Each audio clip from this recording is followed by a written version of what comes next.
ljudi, nema nam one dvojice, neđe se oči da snime neki dokumentarac pa će ga pust kad se vrati. A vidite ko nam je došao u goste, ova dvojica iz Splita. Kažu krenuli na turneju po pivnicama bivše Jugi pa i eto i kod mene. Nego momci, recite mi ono najvažnije, koliko se može popiti? Mi ti se dole na rivi držimo one stare izreke će kaže kad piš umireno možeš popit koliko hoćeš. A i mi nikad ne pijemo dok vozimo. Mi stanemo pokraj puta, popimo 2-3 pivca i onda nastavimo dalje. Dobro ti ovo pivo, Šemso. Samo za kaj se kod vas ovdje žmiri kad se pi?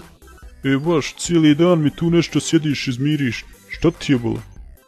Osti me, Šemso, bio sam kod doktora. Kaže mi da piće više ne smijem ni pogledat, pa zato žmirim. Au, čaj lipa ka bila riba. Šemso, izvini kaj pitam, al dižel se tebi? Tiše, bolan, tiše, ne do Bog da te šefika čuje. Juj, a diže bolan, gdje se neće dizat. Aj se onda podigni pa nam donesi po jednu frišku piva iz friždera. Nemojte me sad zajebavat, ljudi, bolan. Nego recite malo više o toj vašoj turneji, šta je to, kako to? Ovak, mi smo ti jednog dana sjedili na moru i mislimo se kak je svijet velik. Pa smo odlučili krenut na put oko nam ove lipe bivše Juge. Krenuli smo iz Splita 25. maja i tak ćemo biti 16 gradova, ali idemo samo tamo gdje se proizvodi piva. Ako sam dobro sračunao, to ti je oko 3400 km u našem malom Fiču. To smo kupili specijalno za ovu turu.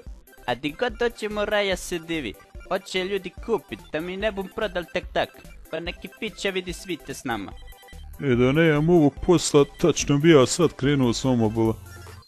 Nego, jeste li se dže baš napili ono pravo, baš ono naš? Šemso, znaš ti uopće kaj znači biti pijen? To ti je kad pišeš kraj bandere i onda pokušavaš banderu vratiti ugače. Ajme, već se smrklo. Vrijeme je da krenemo dalje, ništa se čeka. Bok, momci. Bok.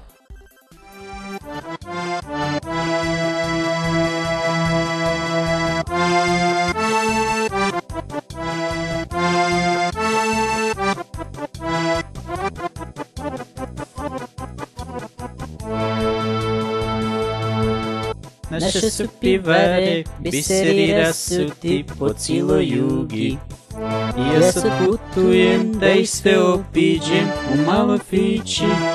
Da li je to sudbina, ili ko zna čalije, kad god ih pronađem, uvijek se zalije, uvijek se završi s nekom od naših pisama.